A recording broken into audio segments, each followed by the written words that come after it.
Hello again, I'm Coyote Jack, and you wanna hear a horror story, man? Because I have one precisely for you. So, a AI error jails innocent grandmother for months in North Dakota fraud case. Angelina Gillips spent nearly 6 months in jail in Tennessee and North Dakota after being misidentified by Fargo police through an AI facial recognition in a bank fraud investigation.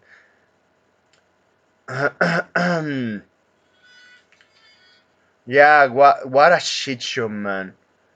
Tennessee grandmother Angela spent nearly, yeah, we read that, so let's continue. Fargo, a grandmother from Tennessee, is working to get her life back after what she says was a case of mistaken identity that nearly cost her everything.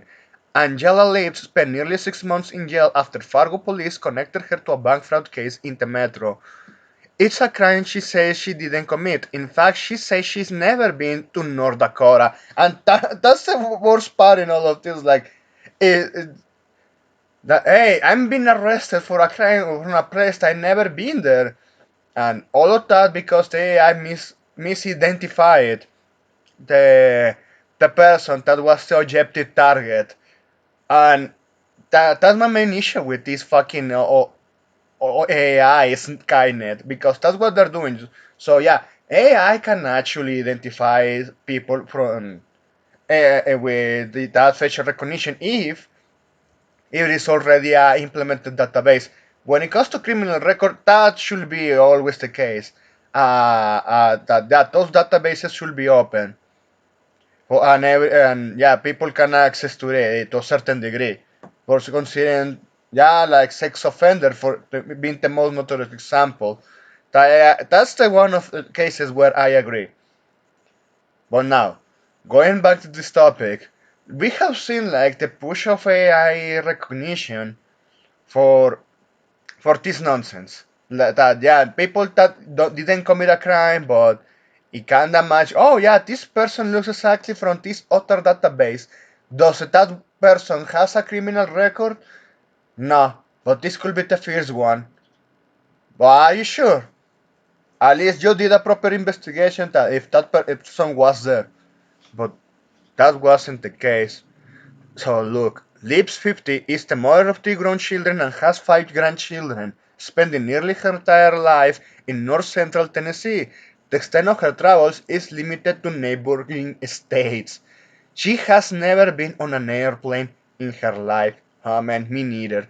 That changed last summer when police flew her to North Dakota to face criminal charges after facial recognition showed she was the main suspect in what Fargo police called an organized bank fraud case.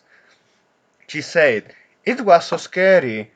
I can still see in my hand over and over again," Liv said. It was July 14th, the day a team of U.S. Marshals, oh fuck, arrested Lips at her home in Tennessee. She said she was taken away at gunpoint while babysitting 4 young children. She was booked into her country jail in Tennessee as a fugitive from the justice from North Dakota. She said, "I never been to North Dakota. I don't know anyone from North Dakota," Lips said. Liz would sit in that Tennessee jail cell for nearly 4 months as a fugitive. She was held without a bail. Lips learned, following a Fargo Police Department investigation, she had been charged with 4 counts of unauthorized use of personal identifying information and 4 counts of theft in North Dakota. In Tennessee, she was given a court-appointed lawyer for the extradition process. To fight the charges, she was told she would have to go to North Dakota, man. So yeah, you have to go there. You have to be translated there. The fucking punishment that this shit is, man. Oh, oh fuck. So through an open record request, WDA News obtained the Fargo police filed this case in April and May of the last year. Detectives were investigating several bank fraud cases. A woman is using a fake US Army military ID card to withdraw tens of thousands of dollars. And that's the fucking face, man. So let's see if we can actually sum it up.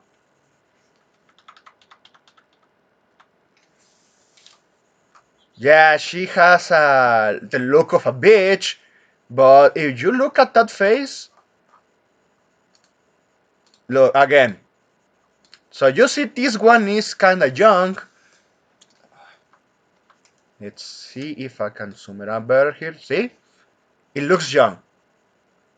She's fat, but she looks young.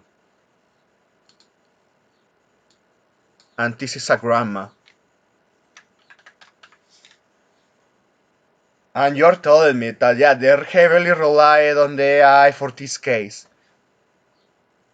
Fuck, man. And the only thing we have to do is just look through images.